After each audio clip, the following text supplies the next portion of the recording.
প্রকৃতির মেজাজ যেন এবার চরম আকার ধারণ করতে যাচ্ছে। দেশের দিকে ধেয়ে আসছে এবছরের পঞ্চম এবং অত্যন্ত শক্তিশালী বৃষ্টি বলয়, যার নাম দেওয়া হয়েছে ঝুমুল।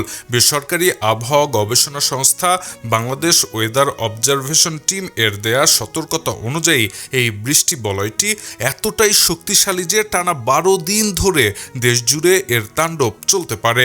সংস্থাটি জানিয়েছে এটি একটি পূর্ণাঙ্গ বৃষ্টি বলয়। এর ভয়ঙ্কর প্রভাবে দেশজুড়ে অন্তত 70 থেকে 90% এলাকায় কম বেশি কালবৈশাখী ঝড় ও বজ্রবৃষ্টির আশঙ্কা রয়েছে। সেই সাথে কিছু কিছু জায়গায় হতে পারে ভারী থেকে অতি ভারী বর্ষণ। শনিবার 25 এপ্রিল দেশের উত্তরাঞ্চল সহ বেশ কিছু জায়গায় বিক্ষিপ্তভাবে কালবৈশাখী আঘাত হানলেও এর মূল তাণ্ডব শুরু হবে মূলত 26 এপ্রিল থেকে এবং চলবে আগামী 7 মে পর্যন্ত।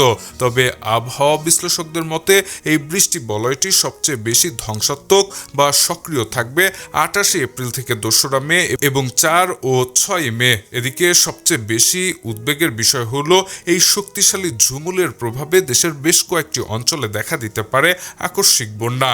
এই বৃষ্টি বলয়ের সবচেয়ে বড় শিকার হতে যাচ্ছে সিলেট বিভাগ।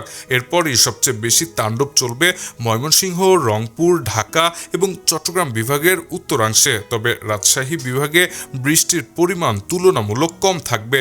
আবহাওয়াবিদরা চরম সতর্ক করে জানিয়েছেন ভারতের আসাম ও মেঘালয়ের পাহাড়ি এলাকায় প্রবল বৃষ্টির কারণে হু হু করে নেমে আসতে পারে পাহাড়ি ঢল। আর এই ঢলের তোড়ে রংপুর, ময়মনসিংহ ও সিলেট বিভাগের নদ নদী এবং হাওরগুলোতে হঠাৎ করেই পানি বিপজ্জনক মাত্রায় বেড়ে যাওয়ার প্রবল শঙ্কা রয়েছে। এর ফলে সিলেট, মৌলভীবাজার, হবিগঞ্জ, সুনামগঞ্জ থেকে শুরু করে নেত্রকোনা ও কিশোরগঞ্জের নিচু এলাকাগুলোতে তৈরি হতে পারে ভয়াবহ আকস্মিক বন্যা ও জলাবদ্ধতা। বিশেষ করে কুড়িগ্রাম ও লালমনিরহাট জেলায় একটানা প্রবল বর্ষণের সতর্কতা দেয়া হয়েছে।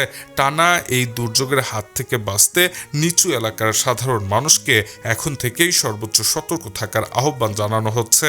Shahriar Alam, EBD news.